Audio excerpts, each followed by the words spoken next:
বয়স থাকতে থাকতেই স্বামী স্ত্রীর কোয়ালিটি টাইম স্পেন্ড করা উচিত। বছরে একবার ভালো কোথাও ঘুরতে যাওয়া, সপ্তাহে একবার কিংবা অন্তত মাসে একবার ভালো একটা রেস্টুরেন্টে খেতে যাওয়া।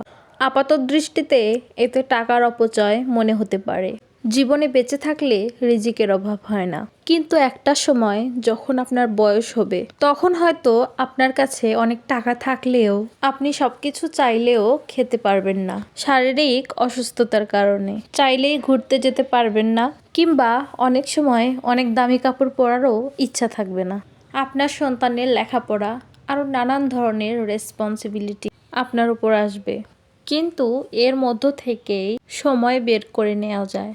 আপনি আপনার সম্পদ, টাকা পয়সা সন্তানের জন্য সঞ্চয় করবেন, কিন্তু তারপরেও কিছু কিছু নিজের জন্য বরাদ্দ রাখা উচিত। কারণ দিন শেষে আপনার নিজের সন্তানেরও কিন্তু নিজস্ব একটা জীবন হবে, সে তার সেই জীবন উপভোগ করবে, তখন আপনারও সেগুলো দেখতে ভালো লাগবে।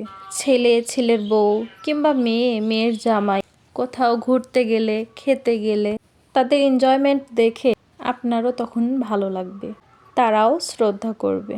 জীবনে টাকা পয়সা, ব্যবসার সমস্যা, মানসিক টেনশন আসবেই, কিন্তু এই জিনিসগুলোকেই নিজের সম্পর্কের ওপরে প্রভাব ফেলতে দেওয়া যাবে না।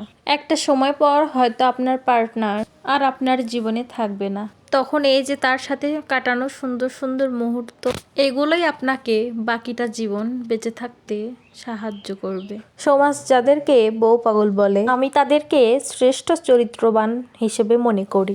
আমাদের সমাজে যে পুরুষটি অফিস শেষে একটু তাড়াতাড়ি বাড়ি ফিরতে চায়, তাকে নিয়ে তার কলিগরা প্রতিনিয়ত হাসাহাসি করে, আড়ালে তাদেরকে বউ পাগল বলে ডাকা হয়, কিন্তু আমার মতে সেই পুরুষটি একজন আদর্শবান স্বামী হওয়ার যোগ্যতা রাখে। যেই মানুষটা সারাদিন কাজ করে রাত জেগে আপনার জন্য খাবারের থালা নিয়ে বসে থাকে, তাকে ইগনোর করে অফিসের কলিগদের সঙ্গে চা সিগারেটের আড্ডায় মেতে থাকা মধ্যে আমি কোনো পুরুষত্ব খুঁজে পাই না।